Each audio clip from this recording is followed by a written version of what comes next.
Tate and Shelby Gallagher. They are authors of several prepping books or multiple prepping books, and also they have their own podcast, Prepping 2.0, I believe is the name of it, and we'll bring them in just a moment. First of all, we want to thank our bandwidth sponsors, Oath Keepers TV.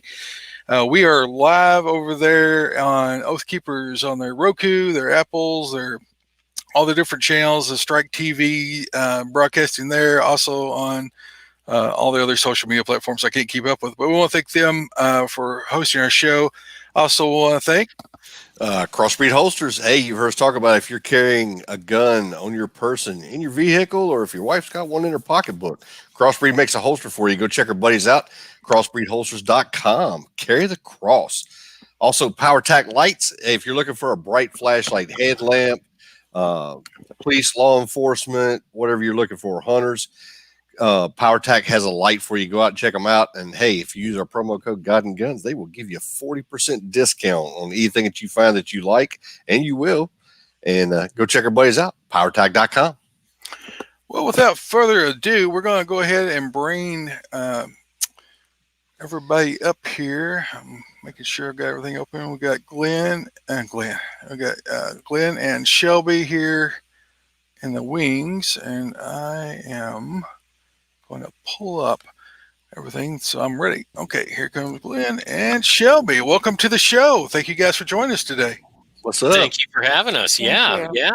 So you guys have reached out to us, and I reached back to you, and we've been playing this game probably a year and a half, 2 years. Mm-hmm. I had, right when we were supposed to have you guys on, my dad had a serious heart issue, and I had to go fly to Florida like that week that we were going to have, we were planning on trying to get you guys on, and I had to spend like a month in Florida, and ended up spending almost like 2 months in Florida taking care of him. I got in there, my mother was wore out, and so we weren't able to have you on, but we were glad to have a second chance here to get you guys on.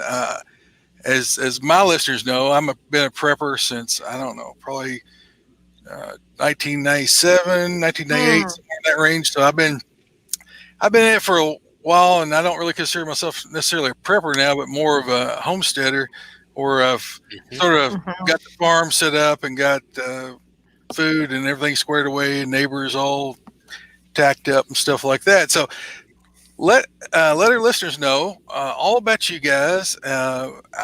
You'll do a better job than I will explaining who you are, your books, and your prepping show and all that stuff. Both of you have multiple books, so it's cool to have you guys on here together. You bet. I'll take the lead. I started off this journey by realizing that my country boy ways that I grew up with in rural Western Washington, and yes, Washington State does have good parts. We're not like Seattle, not at all. But in fact, when we go to Seattle, we strap up pretty heavy and get out of there as quickly as we can. But anyway, so I grew up very rural and country boy, and I decided that I wanted to be a lawyer and live in the suburbs and have a comfortable life. So I pursued that and did that, and then realized one day that I couldn't take care of myself if one little thing went wrong, electricity or anything like that, or riots or something. So I embarked on a prepping journey. And then as I did it, I just kind of sat down and kind of accidentally wrote a 10-book series, which sounds weird. God was absolutely writing the thing, because I have no writing experience. I write legal stuff, but that's a whole different thing. Unless you have 42 footnotes and a bunch of laws cited, nobody likes reading that stuff. So no real writing experience. And I just started flowing, and I just told my story about, getting off the couch and getting back to what matters. And it became really, really popular. And I met Shelby. I'll let her talk about her books too. And then we, in fact, why don't we do that, Shelby? Why don't you describe your books? Well, my books, I think I get a lot of compliments from fans these days, because they read my books and then they ask me to buy them a lottery ticket, because I wrote them in 2016, and it was a collapse surrounding wildfires and riots in Portland. and the mayor and governor of Oregon resisting the president. I wrote these in 2016, so I had some. I took what I saw as kind of the foundational what was happening around me in 2016, and I blew it up and I made it into fiction, not realizing it would turn into today's headlines, literally. So, Glenn recently gave me the Nostradamus Award. I'd like to thank all my fans. It's very hard to get it. Yeah, very hard. Yeah, I'm the Gave only it to one you. so far.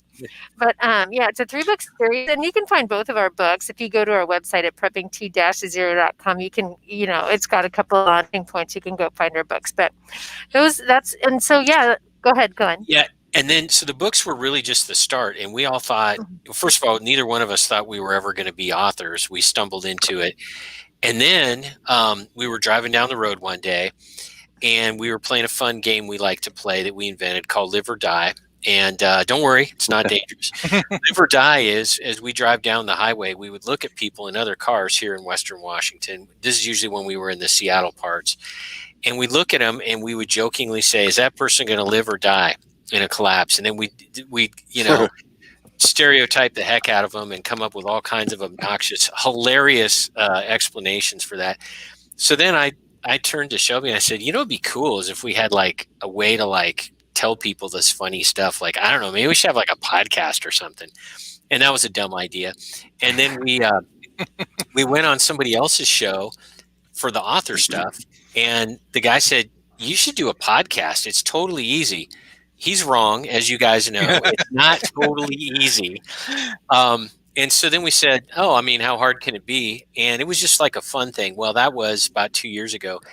And now we have, again, just like the books, we're getting out a message about preparing and doing it the right way and not being crazy and all that other stuff that I think resonates with God, because he has opened up a ton of doors, and now we have a bunch of listeners and all kinds of cool stuff. So the podcast, and we did not see this coming, the podcast has become kind of the main thing that we do. We're not writing anymore. We don't have time. We have day jobs too. That's the other thing, like you guys. And so now the podcast is the thing. We have 103 episodes done, and we have all kinds of cool guests and cool stuff. So that's the very unlikely story of how we became podcasters. We never thought we would, and it turned out well. And let me jump in here. The podcast grew even from there. We are in several radio stations across several states in the western part of the United States. So it's a radio show broadcast now. So it's grown even that much since then. Wow, that's cool. Cool. Mm-hmm. So what was I always ask preppers and prepper authors, what was the defining moment? When was that? What was the catalyst to get you thinking differently than 95% of the rest of the population about prepping? Mine was my brother gave me a James Wesley Rawls book, and I read that, and about into the 4th chapter, I handed it to my wife and said, "You need to read this," and she's like, "I don't read that." By the end of the book, I'm already making a list, right? I'm taking the list out of it. But every prepper I've ever talked to, they had a defining moment or a book or a movie or something that kicked them off. What was that for both of you guys? Well, I'll answer that one first. For me, it was Hurricane Katrina. And I remember specifically watching news footage where a newscaster, everyone, they would just kind of shove microphones into people's faces to get kind of the human story.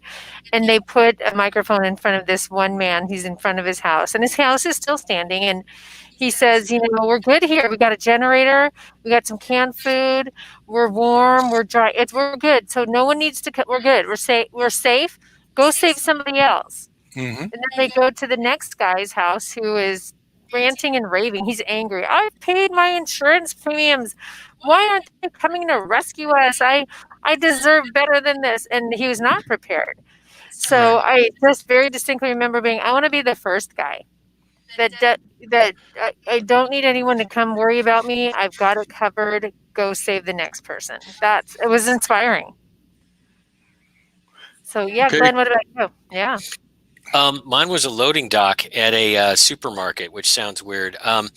I started thinking about how semis deliver everything, like everything. And I started thinking what would happen if there was no fuel, the roads weren't safe, the truckers, for whatever reason, weren't driving. And so I go to my grocery store, the one I always go to, and I go to the back to the loading area, and I see all these semis coming in all the time, unloading stuff. And then and it wasn't much, right? It wasn't like a whole semi load. It was like they'd come and they'd drop off some Doritos, and they'd come and they'd drop off a little bit of this. And I went and looked at the shelves, and I realized there's almost no food in the grocery store. Yep. And then I thought, well, this isn't going to work out well. And then this cascade of realizations came. And I said, well, this is kind of unstable. This is really fraught with peril. I need to do better than this for my family. I'm not just going to fight tooth and nail over a bag of Doritos. That's not my plan. I mean, my family deserves better than that. So Right. then it started a bunch of things. So that was the thing that really started it. Yep. There's always something that kicks off. Everyone I've ever talked to, there's that defining moment that you become awakened to the fact that the government isn't able to take care of everybody, and the local church even isn't able to take care of everybody. I mean, even churches that have big food pantries and have preparations for emergencies. If there's EMP or whatever a solar flare that blows out all electricity, people are going to starve quickly. And if it's wintertime, they're going to freeze because most people are living off the electrical grid. And so, what kind of, do you guys have like a recommendation for the 3-step, 7-step, 10-step plan? You guys have your own version of that? I mean, most preppers have a quick and dirty, okay, start here and then start building, because people get overwhelmed when they start thinking about all the things they need to cover. Yeah, a couple thoughts on that. We always say the number one most important thing for prepping is spiritual preparedness, because human beings can't do that much and are flawed, and God can do amazing, miraculous things. We all know this. Don't even need to cite authority for that, right? I mean, it's true. Right. That's number one. Number two is mental preparation. There's a difference. There are people who are mentally prepared but not spiritually prepared, and vice versa. Mental preparation means you understand that, yes, this can happen. There could be disruptions. There could be badness. That got a lot easier after 2020, right? Yeah. When people saw the COVID stuff and they saw the riots, now I think it's pretty well established. We've been talking a lot about a poll recently that came out, a real one. 61% of Americans think a second civil war is likely soon. And 52% of them have done something, stocked up on something. It could be small, it could be large. So that part is pretty easily established. As far as the next lists, there's, like you said, kind of drinking from a fire hose thing. There are so many steps, it's hard to boil it down. There are a lot of YouTube channels. There are a lot of ways to get these lists. You were mentioning Patriots by James Wesley Rawls. His blog, the Survival Blog, has something. If you type in the list of lists, it's amazing. Right. It is, as the name implies, a list of lists, and it tells you all the things. So that would be a good thing. This is not self-serving, but it's a true answer to this. Listening to our shows, we cover all these topics. We did a show on water, and we really dive down. You know, the name of the show is Prepping 2.0 for a reason. And the reason is Prepping 1.0 is having some beans and an AR-15, which should. We're for that. Have a lot of beans and a lot of AR-15s. Have some AKs too. I mean, we believe in diversity here, so AKs and ARs are good.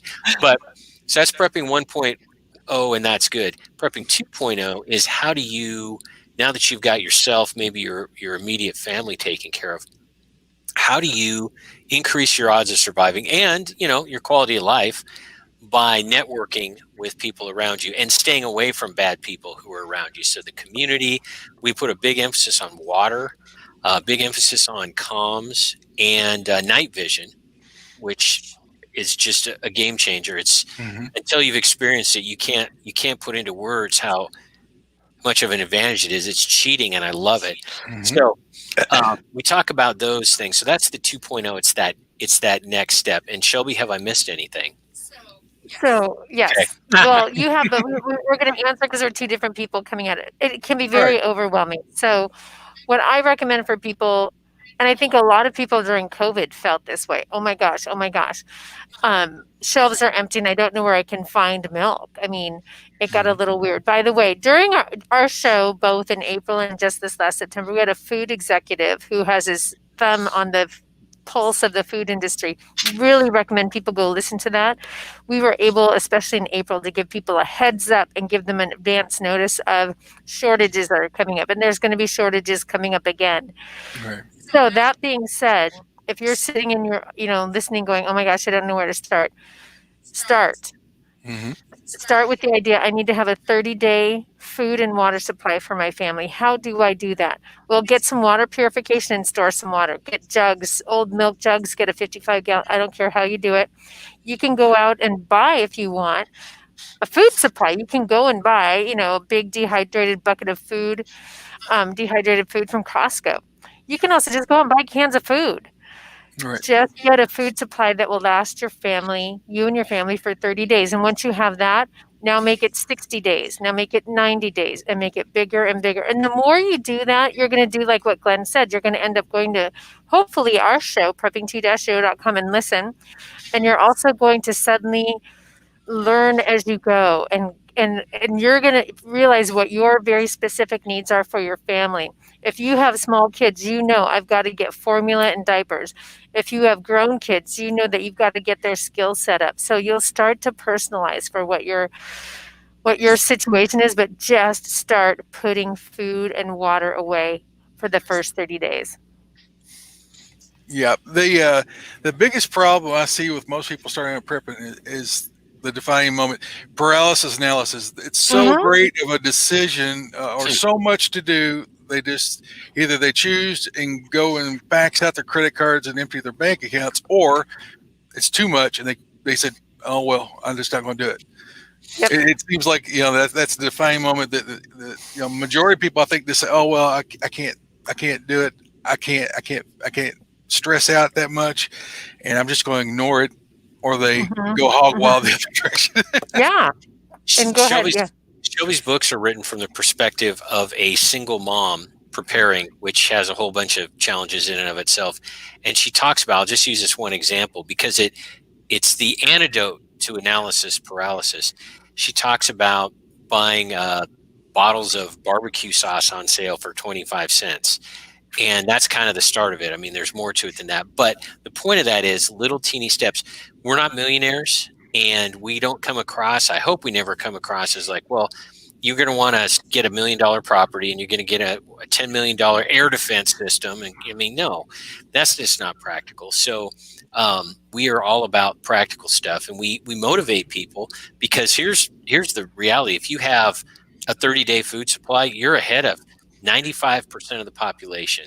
Right. And that's really important to remember. And if you can think clearly, because you know that the things you're seeing with your own eyes are really happening, that's the mental preparation.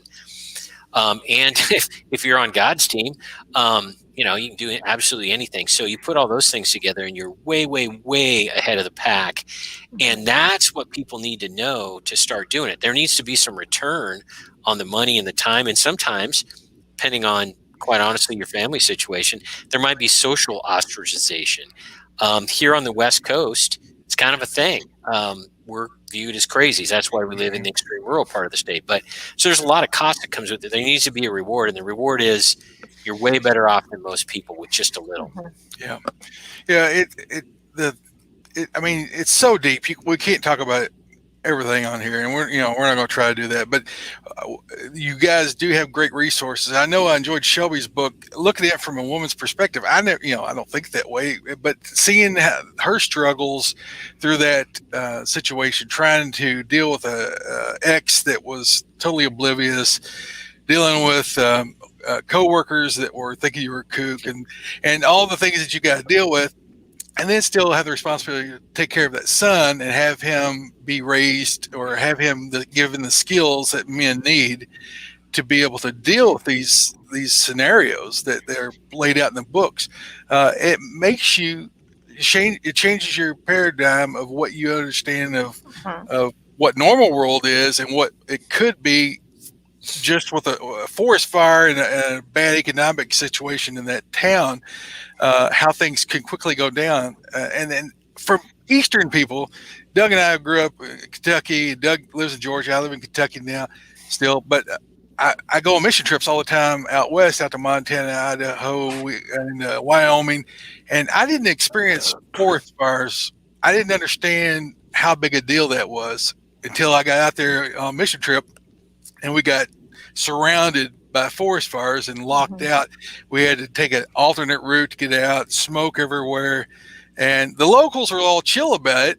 They're like, "Oh well, it's all right. You know, it's going this direction. If we need to evacuate, we'll be given plenty of time and all that."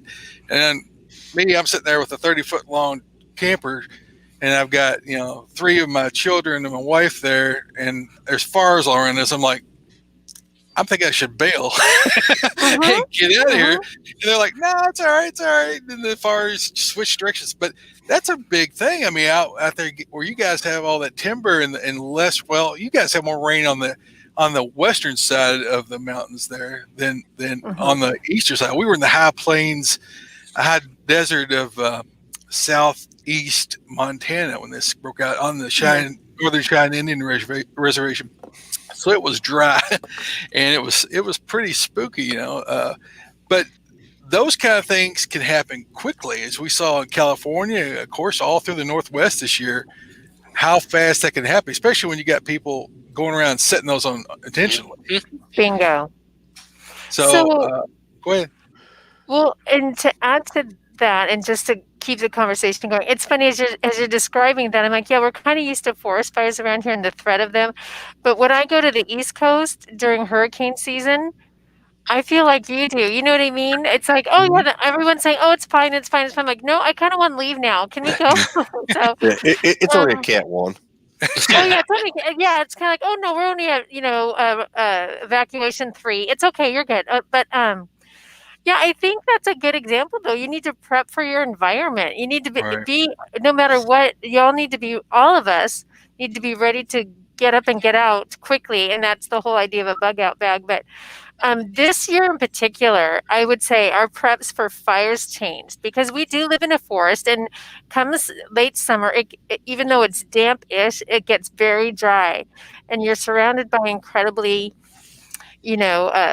dry tinder. And we had to think about this year, where it's like, what if somebody comes up our road and lights a fire? We've seen that happen, despite what the news said. We've seen the news say there's not arson, but we have arsonists setting fires. I don't know, but and we had to kind of plan for that. What if we discover a person like that on our property? It was a completely different mindset this year in particular, because there was so much of that awful, really evil behavior going on. Because talk about a really quick way to kill a lot of people is setting a fire that nobody realizes is going, and all resources are in other places.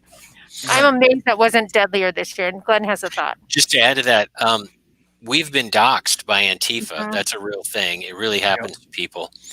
And we know that they know where we live. And so I don't want people to think that Shelby was worried about like random people setting a fire. And it was very kind of targeted with us. By the way, I hope you mentioned that she has a mask on, not because of COVID, but just because she hides her face because she has some people that want to find out where she lives, and it's creepy. So but anyway, that's what's going on, and I don't care yeah, no, exactly. So anyway, I just wanted to mention that it's definitely different out here. Even though we're out of Seattle, we still, we're in the AO, the area of operations of Antifa, so it's a lot more real. And the gun part of this, the security part of this, is a very, very serious day-to-day thing. In addition to all the crazy criminals that, are everywhere. But anyway, yeah. So I'm not a prepper, so to speak, but I do have, well, unless you count guns and ammo, right? So I do prep a lot for that. But I don't have, a lot. I keep a lot of meat in the freezer. When when COVID started and people were saying there was a meat shortage in the stores, you couldn't get this and that. I had people coming to me because I shoot my own. I hunt a lot, and we shoot we shoot hogs, deer, and I keep my freezer stocked. And I had people coming up to me that were having trouble finding stuff. A couple of young guys at work that have young families and stuff, and they're like, "Hey, would you sell me, some hamburger meat from a deer?" I'm like, "I won't sell you anything, but I'll give you some and get you going." But that lets people kind of see, in that kind of crisis, what would you do? The stores don't have nothing. What are you going to do? Yeah, and the strange, Doug, you're more of a prepper than you think you are. You've got a lot of things squared away. Country boys are pretty much halfway preppers anyway. But the other part of it is that what we saw after the COVID thing, people were going out trying to buy big shopping carts full of food and run home, and they don't have any place to put it because they don't have a freezer. And so they're trying to store it here, trying to eat it quick. But, and they couldn't find freezers because freezers sold out like that, right? Because everybody had the same thought. I need a bigger freezer to store more food. Well, now, manufacturing starting to ramp up a little bit. Maybe you can get a freezer by February. But the whole aspect about prepping, to me, I went to that psycho phase where I went out and ordered 1,000 rounds of ammo for each gun I had, and I was going out and buying armor, and I was going out and buying all this stuff, and my wife's like, "What is going on?" And we were on our way to go visit my parents in Florida, long 14-hour road trip, right? And so I got the audio book from James Wesley Ross. Yeah. You mind if I listen to this on the way to down there? Keeps me awake, right? And so by the time we got to Tennessee, she had a notepad out and was writing down stuff. You have to go into it gently. You have to bring everybody in your family along, or you can cause division. Wife is like, because you have to rationalize it. Their paradigm has not been shifted. And so my encouragement is, if you get the bug, don't take off without your family. You're going to have to bring them in and slowly help them understand without creating fear amongst the kids. I got a little bit crazy, and my wife's like, "You're scaring the kids," and then you got to stop, because they're all afraid, that something's getting ready to happen. And I'm like, if something happens, we won't be prepared. But you have to bring them all along. So that's one of my first pieces of encouragement, after knowing that God is in control. And as long as you have your salvation, this body is, perishable. We're going to lose it sooner or later. But in preparation for caring for your family, is that you have to make sure they understand why you're doing it. And you have to do it in a way that's not threatening or scaring or causes them to have anxiety, but do it a step at a time. One of the things that I did was start having situational awareness with the kids. Hey, let's spot all the cars that are red from Kentucky, or let's spot all the cars that are UK stickers, or have Clemson Tide, or whatever it is. We're looking for. So I got them, instead of looking at their phones or at the game systems, they're looking out of the car and they're observing their environment. Because the more eyes you have out looking for problems, and they don't necessarily, you're not telling them look for problems. You're telling them to observe things, and you're getting their eyes out and scanning and having their head on a swivel. It was a game at first, and then I noticed my oldest daughter started picking up, "Hey, that guy looks a little strange. Are you watching him?" I said, "Yeah, I've got my eyes on him." And I said, "We're just going to, we're fine. We're just keep on moving along. And if I tell you to do something," and then slowly, as you teach your children, you teach your wife, put your phone down, keep your eyes open. Day-to-day life, that's more likely going to be the thing that gets you hurt or in trouble, is day-to-day life, not riots running down the streets and stuff. That's less percentage the further out in the country that we live. But when you go into town, are you being observant of what else is going on around you? And then just slowly, each week or two, bring in something new, and just slowly, with patience, because and keep your anxiety down, introduce things. And so over the last 20 years or 22 years that I've been plugging away at this stuff, it will build, and you think you have to have it all right now, but you don't. I love that about your books, that she went and got training, she went and got a different gun, and then she was given the gun by the neighbor or whatever. And so as that progressed, you could see that it was a slow, over time, methodical, being focused, but not being afraid of getting Right. prepared. So I really enjoyed that about your book, Shelley. And Glenn, I loved your team, the Yeah. team's concept of the 299 books. You're How real. the team came together and so that wherever you live at, know your neighbors, find them out, find out who the good guys are, find out who the problem people will be for you when things go south.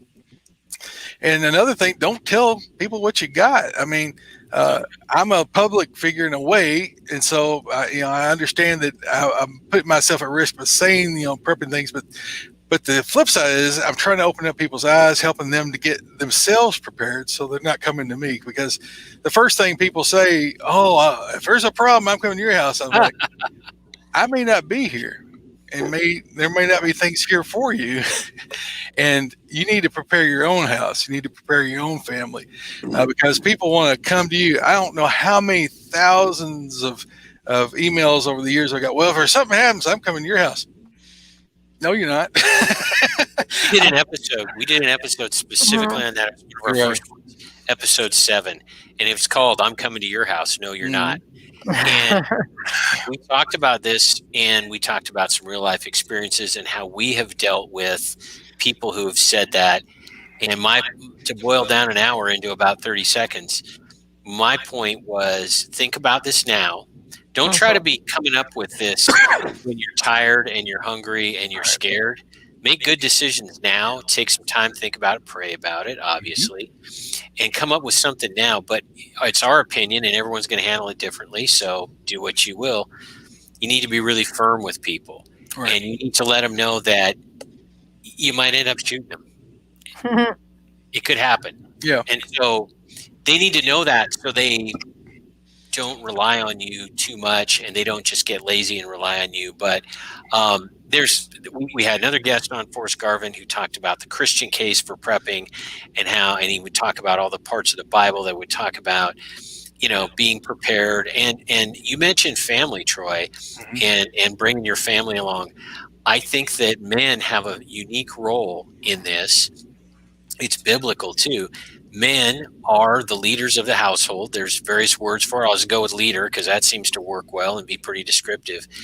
It's up to you to, with God's help, obviously, to bring your family along and to provide for them. Candidly, Shelby's my second wife. My first wife was extremely hostile to this.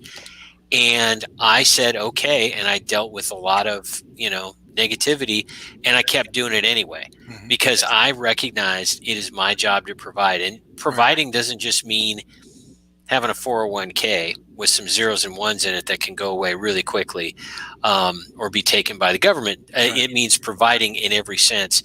And it starts with mental and spiritual preparation. That is providing for your family. So it all fits together, but it is necessary and uniquely a man's role. In this society, I mean, not us, but the general population, especially in the state of Washington and places like this, if you start saying words like a man is a leader and needs to provide for his family, they look at you like you're just from Mars or something. But hey, guess what? You are from Mars. You're just here temporarily. You don't live down here.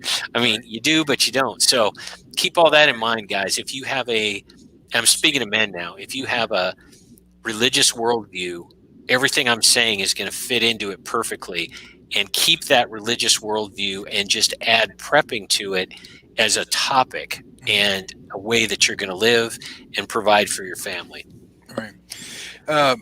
Another topic that I'm sure you guys have covered, but making sure that you have support, that you have other like-minded individuals close to you that could come as a rapid force to come and help you, or that you can put your family with while you have to do something, and so that they're safe, that they're okay. And so and you need to start working on gathering those people as a team. And when you first start, you think people are going to think I'm completely nuts. Invite them over for a barbecue and just start dropping topics. That's what invite them over for a meal and say, hey, we all have you read this book? What do you think about that? What would you do if this, and so you're trying to slowly drip that that information on them so that they get the switch and the paradigm sort of shifts and say, oh yeah, this year, as you said, 2020, a lot of people opened up, and I mean, we had people like, are you guys, squared away? And like, we're okay. And even our church, hey John, one of the guys commenting over here, I know you're close by, but the church leaders, they know that I've been into this for years and years, and so they're like, I guess you don't need to go to the store for anything. I'm like, no, we're okay. And so, I mean, we still went to the store. We didn't have to buy a bunch of stuff. We just went and got a few things, but we had deep larder. We had, long-term storage food. We had canned food. Like you said, if you just go buy canned food, that stuff lasts for a long time if you keep it in a cool, dry place. And you just have to make sure that you've got enough variety that you don't drive the kids crazy eating red beans and rice, or eating all these powdered meals. We had a question from one of our listeners about. Yeah, I was just fixing to say that. Yeah, go ahead. You want to tell them, Doug? Yeah. So one of our questions over on YouTube, somebody asked, "Do you have a preference on stored food as to what you like to get?" Oh wow, I'm going to answer that one. Run with it, Shelby. I'm going to run with it. No. And I'm going to plug my phone in because it's dying here really quick. It's going to tell me that it's eating food here. No. And specifically, there's a reason why no. We have canned food. We have freeze-dried food. We have meat in the freezer. We have things in deep storage. The reason why is we call it layering, so that you don't just have, okay, what have we prepped with? Yay, ramen for the next 2 years. No. You have layers. And so what happens if the electricity goes out for an extended period of time right after you killed a buck? Well, that may go bad, but that's okay because you have the canned goods over here. You've got other things over here. Layering. And also, once you get to that point where you feel like, okay, I've got a lot of freezer, I've got a lot of canned, I've got a lot of frozen, I've got a lot of homemade canned, all of those, all kinds of things, then you can start thinking about this. Here's the next challenge for folks. You cannot store enough food to last you for the rest of your life. Right. The next step is what you were just talking about. It then becomes into homesteading. How do I make it so that I can produce enough food on my property to sustain us so that my preps are more complementary? Right. So it's a layering system, and and I think I don't want people to get overwhelmed by that feeling. I think if you had told me that 10 years ago, I would have curled up in a fetal position. Yep. But I think it's kind of your natural process through just growing as a prepper. And if I can add this to go back to several of the points, if this helps too, you were talking about groups and getting together with other people. Yes, because there's no way one little group, a family can do this by themselves. Right. And we call it tribe. Grow your tribe. You hit it on the head. Have your barbecues. And yeah, catch all this. Here's a good example. About a month and a half ago, a plumber comes to my house, had to have the toilet repaired. And he sees that I have 2 freeze dryers in my garage. Now, if you don't know what a freeze dryer is, you're just going to look at that and think it's like some big piece of, big dryer or something. He said, "Oh, you have 2 of them. That is awesome." And he goes, "We have one too." And he kind of goes really fast. And then he notices my canned goods. And he says, "Yeah, stuff is going to get really bad here soon." And I said, "Yes, it is." And then we had he had to go into his next step, about 20-minute conversation. He's coming over for a barbecue. He said the right words. We connected on all the right. Now, if he came to my door and said, "You know what? Trump is ruining this country," I'm like, "You know what? It's been great talking to you. See you later." Yep. You're not saying the words I need to hear here. So, yes, please start growing those relationships so that you have other people that you can rely on. We've done some really good shows recently on people who have had to. I'm thinking of DQ and Jeff Reynolds, a recent show. You can find them on our website and listen to past episodes, how they had to kind of get up to speed in their prepping. Had my son on. Yeah, this is very interesting. The inspiration for my character Joel in my book. So you're talking about kids not to freak him out. I just asked him questions and let him have a voice. And I asked him that, how do we as adults who have no playbook for what's happening in our country right now? I mean, and I told him this, when I was 12, there wasn't a pandemic, a fire, and Antifa where I could go, you know what, back when I was 12, this is how my parents handled that. We don't have that. How can we talk to kids these days without scaring them? And it was real. Yeah. So I encourage people, so many of these topics that we're kind of talking about right now, our podcast has become a library for knowledge on these things, and it's been really gratifying. So I encourage people to go check out past episodes. Yeah, and Glenn has a thought. If I could add one thing to that, there's a bridge between guns and community and food, and it's something that a lot of people don't think about. And I don't want this to be interpreted as a cop out and an easy way not to prep, okay? Because that's not where I'm going with this.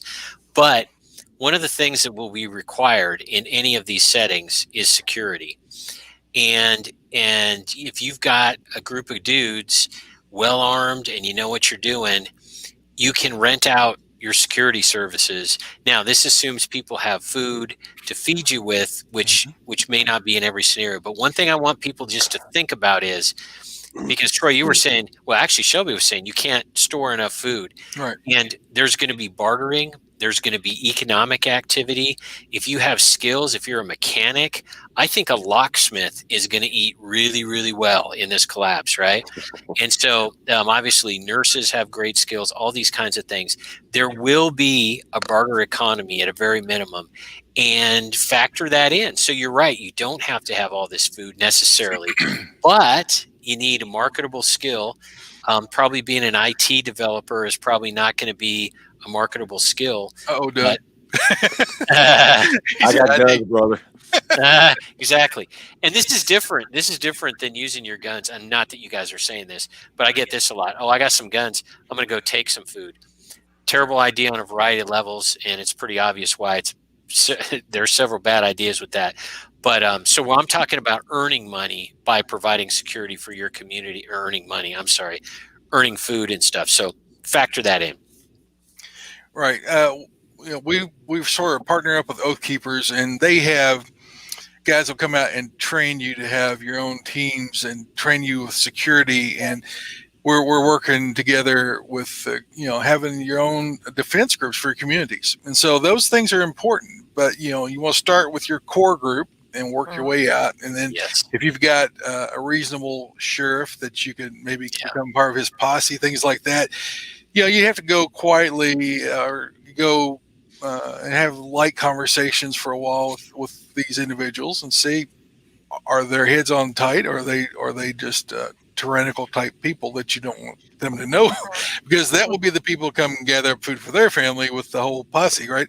So you have to do it wisely, but just, pray about it. God will put people in your life. And that's the way it works for me. I prayed, we need people to partner up with and help with. And so God just put those people. We've got doctors and chiropractors and nurses. And, my cousin is a RN, and I've got her husband is a EMT. And so, and they're within eyesight of my house. So, and so over time, those people just sort of drop into place, and don't discard the elderly, because those guys have time to research. Those guys have time to drive around the community, see things. Just because you think that there might not be physical, you need those guys included in. You need to watch out for those, those people in your community as well. And just work out. Start at your house and just work your circle out. But I went through the same scenario. I went out and tried to buy a bunch of stuff, and I thought, this won't last but a year or two at best. And if people find out about it, then I've got to defend it 24/7. And then you say, well, man, I need skills that will work out after the grid goes down, or after I don't have a job. How am I going to provide after that? And so I need land. And so we bought 10 acres at first, and then now we've moved up to quite a bit of acreage here through the family farm that we've sort of halfway inherited, and our own investments and our own plugging things in. But the skills are another thing. I hear people talk about bug out bags. We had Scott was talking about bug out bag. I don't intend on bugging out, but I have a bug home bag. So when I travel, like any distance that would require me to have to walk for more than 6 hours, I've got bags with food and shelter and water and all that stuff. And so I don't know about you guys, the bug out bags, but I'm not going anywhere from here. If I'm somewhere else, I'm going to try to get back here.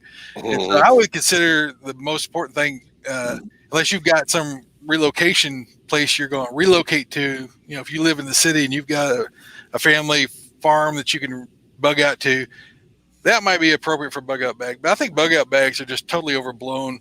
Yeah. For the most part, Yeah. it's just not realistic. You're not going to take a 3-day bag and have all the tools and food and everything you need in it to go out into the wilderness and live. It just isn't going to happen. Yep. Yeah, absolutely. And that's a good point. We consider ourselves bug-in folks, and our crew is coming to our place, and we have preparations to house and feed and all that other stuff. That being said, we have an alternate location. We have ways of getting there. We even have a comms plan with all of the repeaters programmed into radios along the way so that we can talk to each other on that kind of stuff. There you go. And so you have to stay mobile, and the second you're not mobile is a problem. That being said, there are places that are better than others. Pick the best place and have that be your primary. Right. You got to take a stand somewhere ultimately.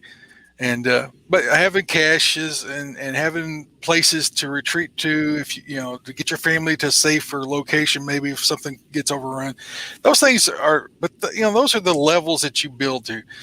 First of all, you got to start out with just being able to feed your family and have water. I mean, get you a big Berkey water filter, and if you got a pool, you're set. I mean, you got enough water in that pool, and you run through a big Berkey, you're okay. But you need to have a well or whatever. And so, over the years, we had county where we gotta have a well, and so we drilled a well. And so, and we this property that we bought here, Harry had a well with it and stuff. And so, you have to start thinking about how am I going to get water, because you can't live long without water. You can live a lot longer without food, as I found out with fasting. But without water, you don't live very long. So clean water, because if you don't have clean water, you have dysentery and you get sick and then you die. And it's not a very nice way to die either. So, and then you don't have medications. And so, again, it's just a layering. So we could talk about this all night long. And you guys have, I know, have multiple shows on it. So the name of your podcast is Prepping 2.0. Right? They can find that. 2.0. Yep. And they can just find that. We put links that you guys have sent us in our show notes. So if you guys don't catch it while we're on here, you can go to our show notes, and there's hyperlinks for their websites, their podcast, and their book series. And I encourage you guys to check out their book series. They're great. The only thing about prepping books or post-apocalyptic type books is don't eat too much at one time. Read a little while and then go read a comedy or watch a movie or something else, and come back and read and let it absorb, because what happens is you get overwhelmed and you get depressed, and you get and people are like, what's wrong with you? I'm like, I'm reading the 16th prepping book this week. No, read a little bit, take a little break, come back, read a little bit more if you get overwhelmed, because I got to where I was just like, the world is falling. We don't have tomorrow. And God said, you gotta trust me.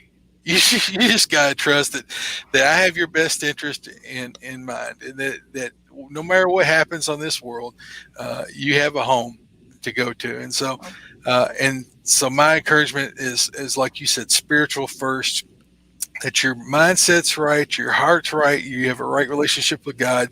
You're encouraging your children to have that as well, because you don't have them very long. They are up and out of the house before you know it. And as we have children leaving, it is that mindset that you need to have them prepared. And so make sure that you're investing in your children and teaching them the skills men need to know how to do, how to obtain food, how to shoot a gun, how to defend themselves, how to defend their own families, and give them the spiritual background, the spiritual nourishment that they need to be able to walk out into this crazy world we live in right now, and be a man and stand tall and not be afraid. That is a hard lesson for a lot of these young guys out there these days that are seeing this world, this illusion of safety that they thought they had just crumbled over them. Yeah. Any other things you guys want to bring up? I don't want to tie you guys up all night, but I just wanted to give you an opportunity to tell us about anything new coming up that you've got or projects you're working on. Let's see. I shouldn't announce it now because the second I announce it, it won't happen. There's something I'm working on about communications that is a flashcard series for your phone. That's just practical stuff. It's no technical stuff. I had to become the comms guy on my team. I'm not even interested in communications. I don't have any time to learn it. I think that's about everybody listening is like, that would be me too. So I learned stuff and put them in flashcards. But anyway, we're going to, until it's done, we're not going to mention it. No, just the podcast. And we might put out a book. I don't know when we're going to write it. So that's a problem. We might be in a pretty serious situation here in about 2 weeks going forward. And, writing a book may be the last thing on our mind. It might have a lot more to do with patrols at night. Who knows? Right. And so if we do it, it'll be Food Preps 2.0, and it'll be the layering system and a system from start to finish about thinking about what food to prepare, preparing it, storing it, inventorying it, and having a way to cook it. That's the part everybody forgets. So we'll see. And I don't know, Shelby, do you have anything to add to that? I would encourage people, just like you said, to go to our website, prepping2-0.com. We have kind of fun merchandise. I'm wearing one of our masks, and you can wear a mask for whatever reason you want. We have some great shows that are coming up. The one that we just put out last night is from a police officer, kind of Brady White. He wrote a recent op-ed in PJ Media that went viral regarding the morale in big city police forces. And he got a lot of feedback from people saying, "Are you in my police force? Are you my sergeant?" And because it echoed what so many of these, our law enforcement is freaked out about, and especially with what's coming up. We have 61% of the American public right now prepping for potential civil war. So we have some exciting, I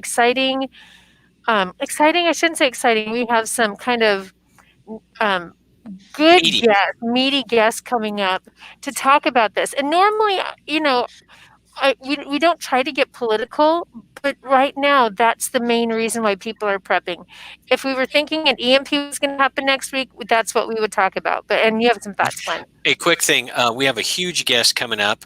We're supposed to record this today and couldn't. Mike Glover of American Contingency, who a lot of listeners know about. He's going to come on the show, and that's going to be a really cool thing. We're going to talk about community and groups, prepping and taking care of your own and protecting tribe and preserving this country and all kinds of cool stuff. So Mike Glover probably will air in 2-3 weeks. So that's a big one, and that's an honor to talk to that guy. So that's pretty cool. Good. Very cool. Very cool. Well, it's been awesome having you guys on. I could talk to you all night and put Doug to sleep, but that's all night. Doug's a prepper too. Yeah, Doug's a prepper. He's got garden. He's got ways to cook without electricity. I do. Yeah, if you got a gas grill, just buy a couple extra gas cans, like 12, and then you got something to cook on. And then one of the first things I bought was a outdoor wood stove that's portable. So you can set it up, and Kentucky's covered up with woods. I mean, we got all kinds of firewood around. So it's not as hard as you think it is. Don't let you. And like you guys said, there's a wealth of resources on the internet. I would encourage you, to go over and check out their site. And then we've had Jim Rawls on multiple times on the show. You guys can go back and listen to those episodes. And he's got Survival Blog, which, I mean, you couldn't read everything that's on Survival Blog in your lifetime. I don't think you could, but you could search the different topics and find all those things out. But we really appreciate you guys coming on. Yeah, thank you. And Glenn, I was going to just tell you, earlier in the show, you mentioned about night vision being a game changer. Have you went to thermal yet? No, I can't get my hands on any. I could, if I had a couple $1,000, I could try harder, I think. That's a serious game changer. Yeah, exactly. Yeah. Exactly. Yeah, I got Doug's ahead of me. I got some night vision, but I don't have any. I don't have any thermal. I'm jealous and envious, and I'm sinning. What is thermal? Coveting oxen. Oh my Yeah. God. All right, guys. Well, we appreciate you coming on. Thank you again. And if you have anything new comes up, you want to reach out to us anytime. And thank you for your time tonight. Thank you guys. Thank Appreciate you. it. Have a great You guys evening. have a good night. All right. Well, I really appreciate Glenn and Shelby coming on and giving us an update about all their books and things. And I have read every one of their books. I am a avid reader, so that's one of my skill things. I started reading, turned off the televisions, turned off the cable, and we started reading. I started reading. I think I've read 700 books since 2014. That's my last count. I think it was like 700 books, but I read a lot and I listen to a lot of audiobooks because it's a lot better for your mind and soul than watching the programming, mental programming that is called television. So, guys, go over and check them out. Check out their books. They have great. They're on Audible. I know. I think all of the books are on Audible too. So, if you're a guy that's in a truck or a salesman and traveling, it's a good way to pick up a lot of information, a lot of resources, and they have a really good way of delivering it. That's not. Some books are like really harrowing. I remember reading one book that just like I couldn't. It was like I could read like a chapter and then I had to like put it down for a week because don't get into that. Don't get into that depression. But just do one thing at a time. Pick up and get a water filter as soon as you can, and the best one you can buy, a Big Berkey or something of that caliber, and then just start going and buying some extra canned food. It stores for a long time. No, it don't taste the best. It's not the best nutrition, maybe, but it will feed you, give you calories so that you're alert and awake and able to take care of things and stuff. Rice and beans, people laugh about it. It stores for a long time. If you keep it dry, keep it in a 5-gallon container. But we've got multitudes of shows that talk about prepping. If you go back through our list with different authors, we have had Jim on. We've had on Mark Goodwin on a couple times as well. Mm-hmm. And he's a good Christian author as well. So just encourage you guys to start out slow and work your way into it. Don't freak out and don't buy the gimmicks. Go and research and listen to their books and find out what things are really actually good to use, because a lot of the things are just gimmicky. These 72-hour bags with food and medical kits in them are just a bunch of cheap junk most of the time. You might have some guys that are like really squared away. They have a good bag for getting home, but you just have to learn the skills first. Learn what things are actually worth investing in. Don't go out and buy a bunch of stuff and just like hoard it. You got to learn how to use it. So if you go and buy, these packaged foods and stuff, you need to know how to prepare them, but that won't last you. And it's high sodium content and stuff like that. And like Shelby was talking about, you've got to have layers. You got to have some meat in the freezer. You got to have canned foods to put with it. And you got to have some grains like rice and have some legumes like beans. And so that you have a variety in your diet, because you can't just eat that powdered food stuff. You will die of a heart attack if you can buy enough of it, because it's so outrageous. But there's multitudes of things, and just check those guys out and check out what they've got to offer. Let's see. Let's jump back over to my show notes here. Where were we at? We are at, what have you been up to this week in God and Guns, Doug? God's side, let's see, Sportsman's Daily Devotional every day and Hospital Devotional. We were out of town this past weekend, down in, where did we go? Tybee Island for my birthday extravaganza weekend. So 55, man, you're 55. I know, right? So got to spend the weekend with me and Wendy and my daughter Taylor and Dylan and Riley. Went down and had a good weekend. Had a lot of fun, and thanks to everybody for all the birthday wishes. I appreciate that. Let's see, what else have I done? Oh, I got back in. It was my birthday was also Boss's Day, so my crew at work gave me a Boss's Day / birthday present, and they got me a CRKT new knife, which they know I like knives. And this thing is pretty cool. It actually comes, it's got the little sheath for it. And it's also got the holder for it that you can actually take it. I'm going to wind up putting on my plate carrier and be able to pull it, if I need it, just pull straight down and go with it. But it's a sharp little knife. I like it. They took good care of me, and I appreciate them for that. Headed out hunting this weekend. I'm still trying to get my first deer. It's just killing me. But maybe this weekend I'll score. Who knows? And my AR 500 plates finally came in day before yesterday. So yesterday morning, I get up way before dawn. Everybody thinks about coming, but it gives me time to mess around. So I got my plates put in the carrier and got that stuff done. So hey, I'm about ready on that aspect, just in case things don't go well. Should be good. But that's about it for me this week. What you been up to? Good deal. Daily Bible reading and prayer. I didn't fast this week. I had several things going on with the cows and the fences and stuff, and I just felt like I needed the energy, and so I haven't fasted this week. I'm thinking probably will fast tomorrow, depending on what's all going on. But I've been thinking about just fasting through the election altogether. So I'm going to have to mentally prepare myself for that, because that's I've been to day 9, and so that's going to be putting it pretty close before. And I did well all the way up until day 9, and then ended up breaking the fast. But that's my God stuff. Did online church Sunday. Krista wasn't feeling well, and they were having some kind of a training program instead of having an actual church service. But then we found out that they pushed that back to next week. And so that was the God stuff for the most part. We've got Bulwark's BAM coming up this weekend for the Bulwark's alumni, the ones that have completed courses and they're part of the Bulwark's family.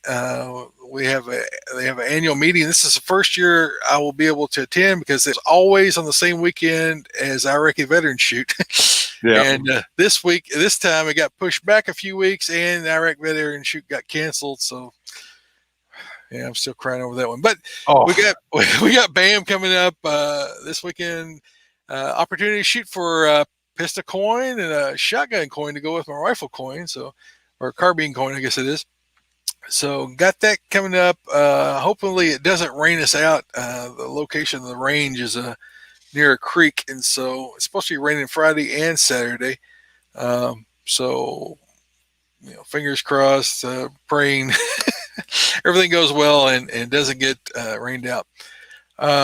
Let's see what else I did. The fence that was torn down, we patched it on the last show. We got it actually fixed on Saturday. All new strands of wire put up. I had to replace a post and got the cows released back into the bottom pasture where the fence break was, and I had that cow come up lame.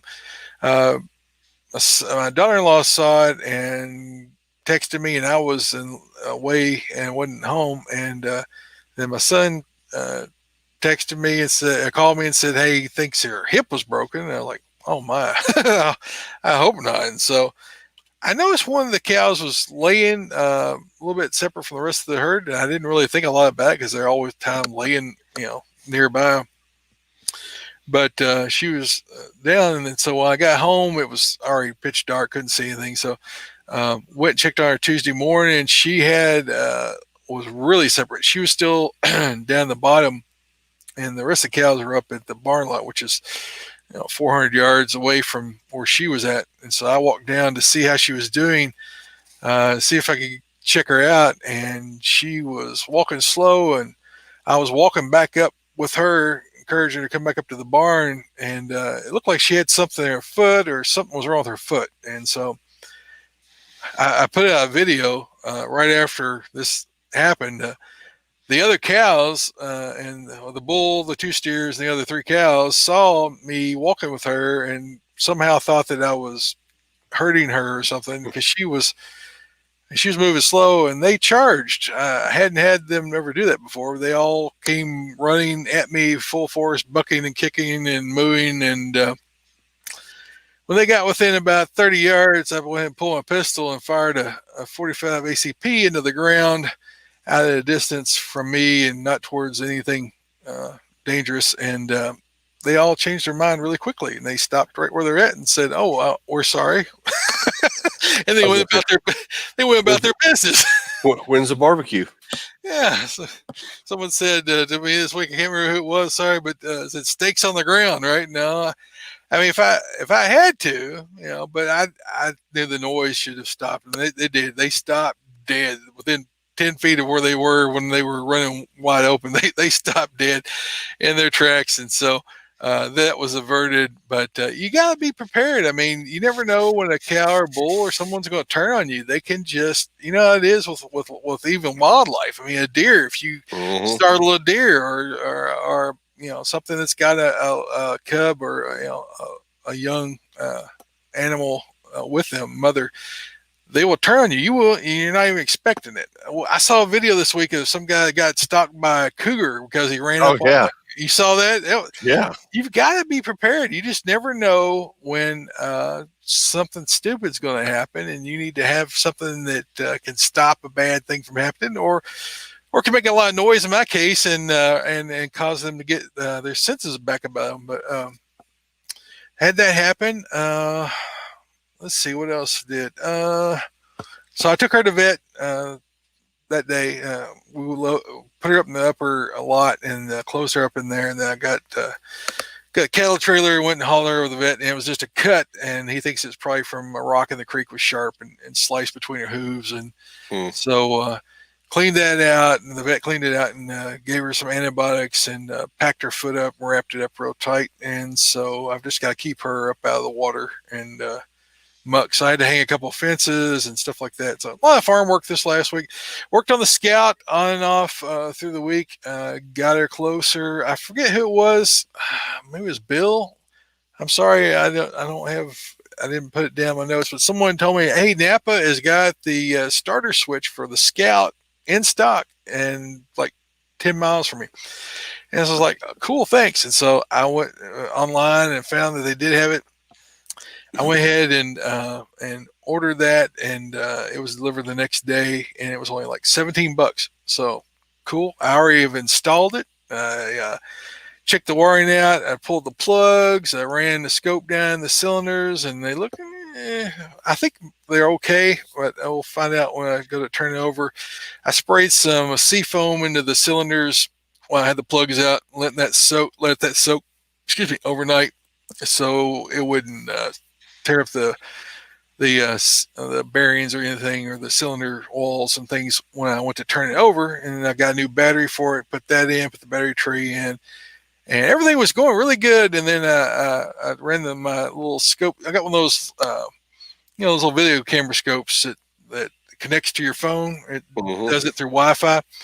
And I checked the cylinders with it and videoed them and everything. And then I checked the gas tank, and I was seeing if they had gas in it. First of all, I ran a siphon hose down it and jiggled it. Nothing came out. I was like, huh. And so I ran the scope down in the filler tube and went down there and went down like, there's no gas tank.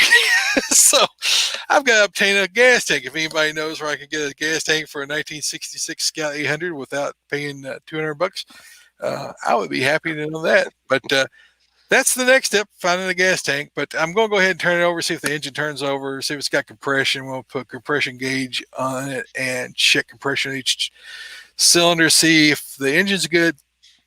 If it cranks, it appears everything's lubed. Oil looks clean, like it was just put in. I do see that my differential case in the front's got a leak and the rear's got a leak, so we'll need to pull that, put a new seal on that, and fill it back up, and I'll check the gears while I'm in there. So I've got lots of things to keep me busy. I'm learning lots of stuff about Scouts via YouTube, and I know some general mechanical stuff, but I've never really tore engines apart or things like that. Never really had the time. I've always just hired somebody to do it. And now that I'm mostly retired or semi-retired, whatever you want to call it, I'm starting to learn those skill sets. So having a vehicle that is doesn't have a computer or electronic ignition or things like that, where in case of EMP, I will have transportation if I can find a gas tank. But that's pretty much my guide and gun stuff. Quite a bit of stuff, but not a whole lot. I mean, it's keeping me busy. But kids, both my older, my daughter, my oldest daughter, and my youngest son are both in college. So we've been helping out with them with all this online college stuff is for the birds, man. These teachers, these college professors, they're not teaching. The kids are having to do all the work themselves. I mean, the college that they're both going to, it wasn't prepared for online, and it's been really a struggle for them.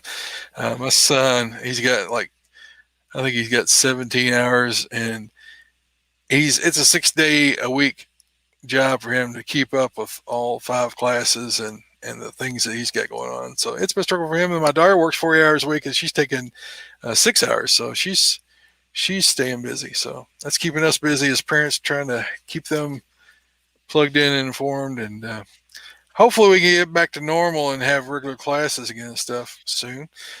Can still packing the Glock 30S. That's what I use to cause the cows to get their senses back about them. And it was a quick draw out of the Crossbreed Super Tuck. And of course, from time to time, I carry that Ruger SP 101 with me. And tonight, the bunker gun is here with me.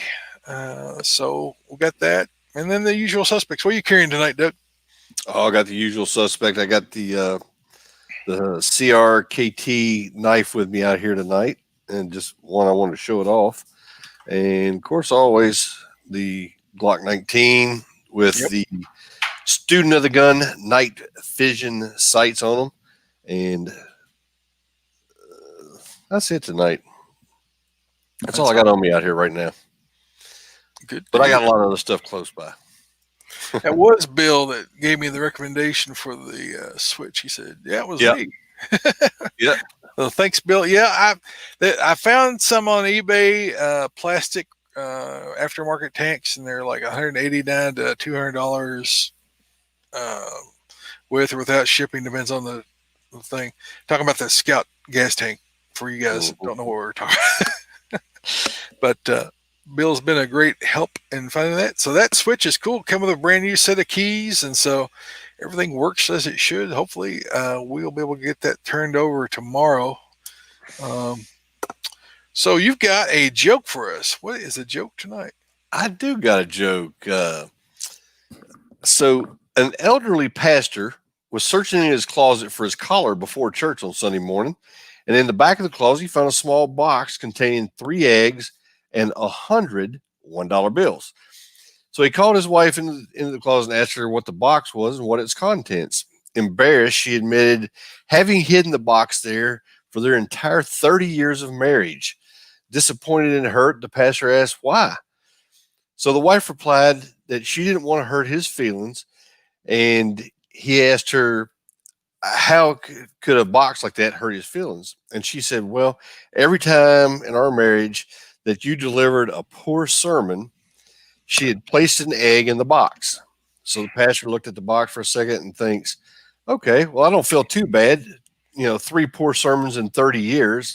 That's nothing to feel too bad about. So he asked her what was $100 for.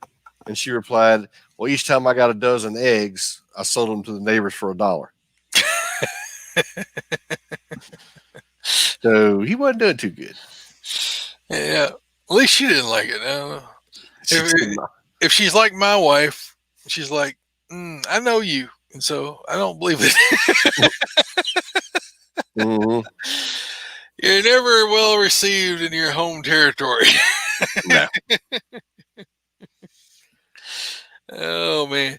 All right. The Bible verse tonight. That was not the right Bible verse. But this one over here is.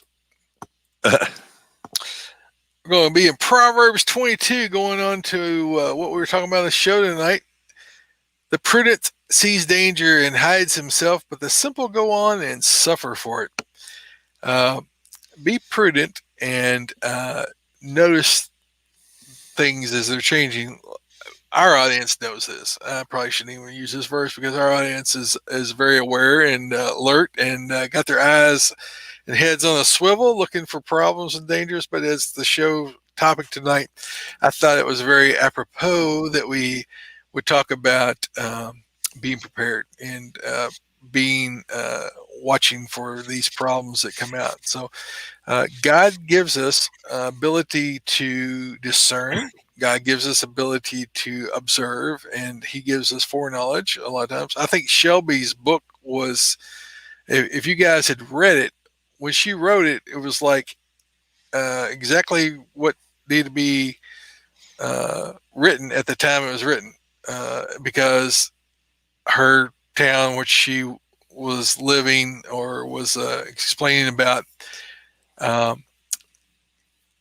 all those things sort of happened this last year.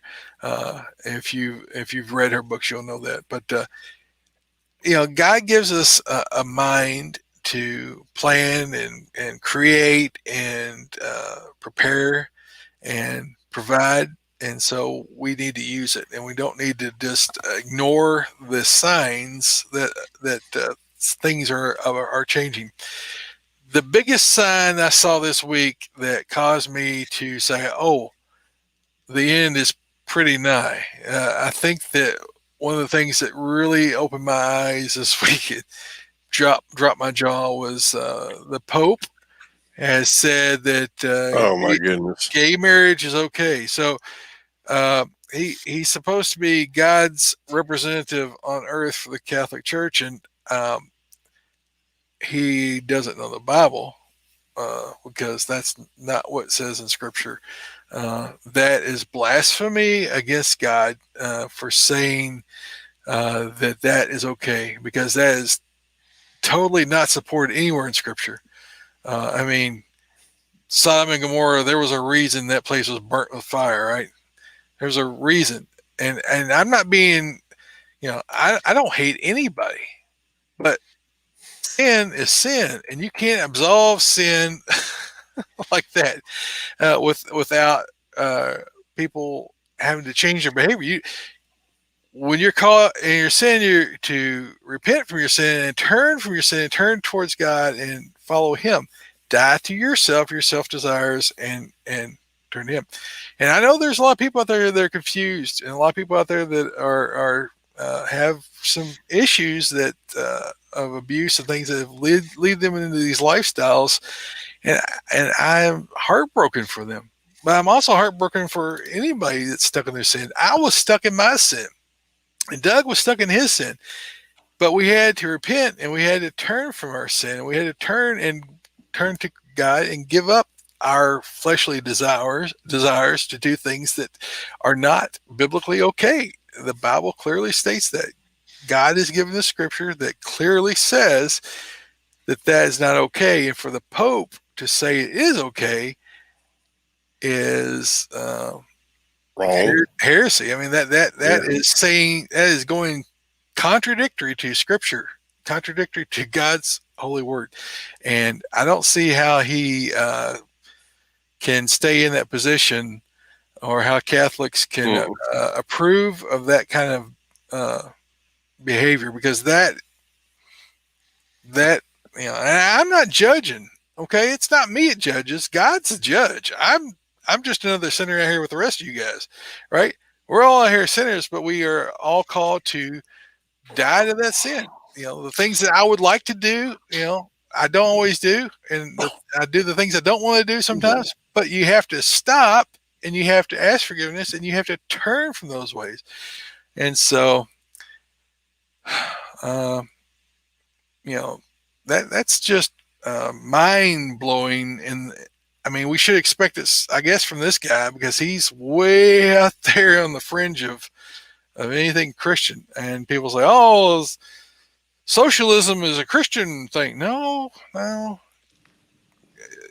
God says two things are paramount above everything else: love God with all your heart, mind, and soul, and love your neighbor as yourself. If you love your neighbor, you won't be doing these things that hurt your neighbors, such as having the government take your neighbor's money and give it to you, or having the government force your neighbor to do something that's against God's law, or forcing your neighbor to accept uh, sinful behavior and can't say a word about it, just have to shut up and take it. That's not loving your neighbor. And as we as believers have to love people even in their sin, and we have to be willing to be obedient, but at the same time we shouldn't be forced to participate in sin that goes against our beliefs. And that was when government has become tyrannical, when it is forcing people to go against their own faith and belief, which is unconstitutional, totally unconstitutional. First Amendment declares that unconstitutional. And so socialism and communism is not a Christian way. The charity belongs to the church. That's what the Constitution has declared. There's no charity in government. Government is there to protect people from other people, protect the rights of the individual from itself. The Constitution declares that the government has no power that unless it's granted within the Constitution. There's no constitutional provisions for these things. So, sorry, getting off on a ramble here on the Bible verse tonight, but that's that. Anything else you want to talk about, Doug, before we jump in here and tell people how they can help support the show? No, I'm like you. I couldn't believe when I saw that about the Pope. So I was like, oh my goodness. Yeah, when you got someone standing as the, well, I don't know how to frame the Catholic theology, but the head of the Catholic Church saying that. I mean, we already saw it happen with the Methodists and all these other groups that are bowing to the will of sinners and not holding fast to the Word of God. The Word of God is paramount, and you cannot, because you want to, change God to be something He's not, and change the Word to be something it is not. It is not hate speech. It is God's Word, and you can like it or you don't, and you can not listen to it if you don't want to, but you can't. You're not to force other people to have to bend to your ways. We don't force, believers, Christians don't force people to bow to our ways. I mean, but marriage is a biblical concept. It is not a human concept. It's a biblical concept. And so if you want to be married according to the church, then there's a way to do that. And that's between a man and a woman. And I'm sure we'll probably get kicked off the internet for that, but I have to speak what God's word says. I'm not judging you. I mean, if I wanted to go out and marry a zebra or something, and even though I might think it's okay in my mind, it doesn't mean it's okay. It's just right. It's what you believe in, what you put your faith in. So to expect other people to accept that perversion, that's sad. And I don't hate anybody. I don't hate. I mean, I've been a sinner and am a sinner just like everyone else. And I fall and I fail and I make mistakes. But the goal is to be more like Christ each day. And you don't get there by living like the world. Oh. All right. So patches and stickers. You want patch and sticker? We got these in the store. We got a few left. I'm probably going to reorder those. I've got shirts. I got 2 different people give me quotes, and I've got a local source I just found out about. And so we're contacting them to see if they can do the size order we want to do. And so those are coming. I know everybody says, oh yeah, whatever. So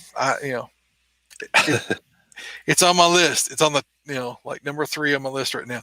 Subscribe, sir. Lots of you guys asked for us to get a Subscribe Star account after Patreon booted us.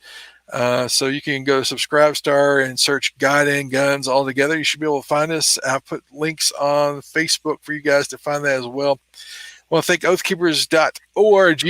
Check it out if you want to become an Oath Keeper and support them. You can support them financially, or you can go there and they've got resources that you can check out. And then also we've got Axelson Tactical. Hey, if you're looking for a good AR, tac driver, bolt action, long range gun, custom pistols, Axelson can hook you up. Go check our buddies out at axelsonusa.com. Use the promo code God and Guns. get a 10% discount when you find something you like. Also, Palmetto State Armory.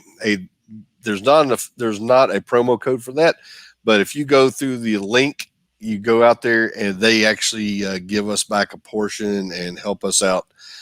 So it's very worthwhile. And they got plenty of stuff out there. They're getting a little bit more stuff lately. More pistol builds, some other stuff out there. And the prices come down a little bit on certain things. So hopefully it'll keep coming down, but go check our buddies out at palmettostatearmory.com. Good deal. Armed Citizen of the Week. Who we got today? Armed Citizen comes to us from, I don't know if it's Person or Pearson County, North Carolina. I think it's Pearson. Pearson would have an A, wouldn't it? Yeah, but it's North Carolina. I never know if I'm going to pronounce it right or not, But I'm going to go with Person. Person County, North Carolina from WTVD. A knife-wielding home invader was shot while attempting to break into a Person County home late Friday night. Person County deputies said around 10:30 p.m. on Friday, a male neighbor was shot while attempting to break into a home along Rhododendron Lane. Yep. Authorities said the man inside the home shot the neighbor 2 times in what appeared to be self-defense. Chief Deputy of Person County, Kevin Crabtree, said that the home invading suspect should fully recover and be released from the hospital later Saturday. The shooting remains under investigation at this time. And that, boys and girls, is why you need to target practice. Yeah. If he's going to recover, that's bad. Unless you're a Biden supporter and want to shoot him in the knee. But shoot him in the leg. Shoot him in the leg. With a shotgun. You see the Bulwarks meme they put up there? It had 2 targets. One of them was like a regular target. Then a Biden target had a leg with a bullseye on the leg. On the knee. Shoot them in the knee. Shoot them in the knees. Then you pay for their livelihood for the rest of your life because you maimed them. Exactly. Oh, well. Well, we're going to wrap this puppy up. If you guys have any questions, you better throw them out there now because we're going to roll through this last little section here. Send your feedback to Troy at guidinggunspodcast.com or Doug at guidinggunspodcast.com. Please tell your friends about us. Leave us an iTunes review and like us on Facebook at facebook.com/guidinggunspodcast. Every day I think that I'm going to log on and I'm going to be booted. Yeah. That's because I can't tell you how many people and that have lost their Facebook accounts and Twitter accounts, and I'm just amazed every day that we're still here. Oh yeah. Not that I'm wanting it, guys, at Facebook, but I just don't see how we manage. But guys, if you want other people to know about you, you're gonna have to tell them because Facebook has got a shadow ban and Twitter's got a shadow ban. I mean, nobody's seeing our posts. So if you want to spread the word, you're gonna have to do it by word of mouth, send the emails, or try to post it on your walls or something. Yep. You can follow us on YouTube, like us at youtube.com and Guiding Guns Podcast. And then you can follow us on Twitter at Guiding Guns Pod for now. And search for us on Instagram. We're there. We're on MeWe under Guiding Guns Podcast. And then I have a personal account there. And then we have Parler, where we have a Guiding Guns page. And we also have my own personal page. And then we've got Wimkin, WIMKIN account. And it's sort of like Facebook and mixed a little bit with Twitter. Sort of odd thing, but it'll feel really comfortable to you. The problem is that Apple has had the updated app for this under their review forever, and then they deleted the whole application process for Wimkin. So looks like they're not going to be able to get that approved for Apple phones until after the election, or if ever, because they are in cahoots with Facebook to try to keep other rivals out, appears to be. Our website is guidinggunspodcast.com. And what else we got? I've got, we got all those other social media things. So if we disappear, you'll find us at guidinggunspodcast.com, or you'll find us at MeWe or Webkin or Parler, because those things are pretty safe. All right, Doug, until next time, have a blessed week. And keep your guns close, but keep your Bibles closer. All right, guys. Thanks. Yeah, go ahead. No, I was going to say, appreciate everybody joining us, and Most everybody's probably watching the debate tonight, but we appreciate everybody on here that was on here tonight, and you guys have a great night. Adios.